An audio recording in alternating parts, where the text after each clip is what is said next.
Hello everyone, আজ আমরা কথা বলবো হুইসপার টেকনিক নিয়ে। হুইসপার টেকনিকের সাহায্যে আমরা যে কোনো কিছু 24 ঘন্টার মধ্যে অ্যাট্রাক্ট করে নিতে পারি, কিংবা তার থেকে কম সময়ের মধ্যে।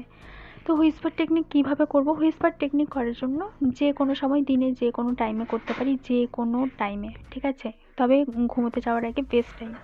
সো এটাকে কীভাবে করব? হুইসপার টেকনিকের জন্য প্রথমত আমাদের মাইন্ড যাতে কাম থাকে সেটা দেখতে হবে, অ্যান্ড কোনো ক্ল্যাটার না থাকে সেটাও দেখতে হবে। আর যে রিলেটেড করব সেটা রিলেটেড যাতে কোনো নেগেটিভিটি আমাদের মধ্যে না থাকে, কিংবা কোনো রেজিস্ট্যান্স না থাকে, ঠিক আছে? এই কয়েকটা জিনিস আমাদের প্রথমে দেখে নিতে হবে।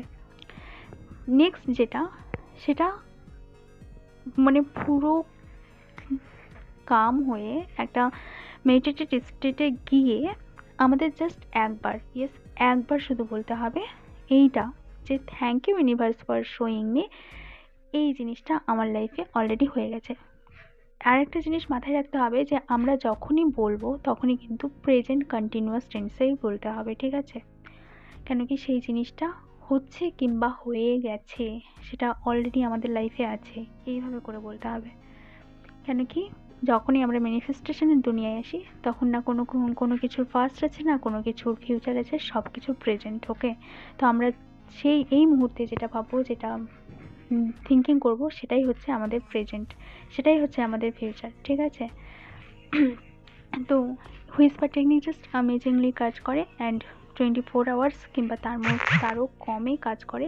সো তোমরা অবশ্যই চাইলে ট্রাই করতে পারো। অ্যান্ড এটা রিলেটেড আরও ডিটেলসে কিছু জানতে চাইলে আমি এই রিলেটেড কোনো একটা বড় ভিডিও অলরেডি বানিয়ে রেখেছি, চাইলে সেটাকে চেক আউট করতে পারো তোমরা সবাই। আজকের জন্য এইটুকু, দেখা হচ্ছে পরের ভিডিওতে। সবাই ভালো থেকো, সুস্থ থেকো, নিজেদের জীবনে অনেক অনেক মজা থেকো। আর ভিডিওটিকে ভালো লাগলে অবশ্যই লাইক, কমেন্ট, সাবস্ক্রাইব করে যেও। সবাইকে অনেক অনেক ধন্যবাদ।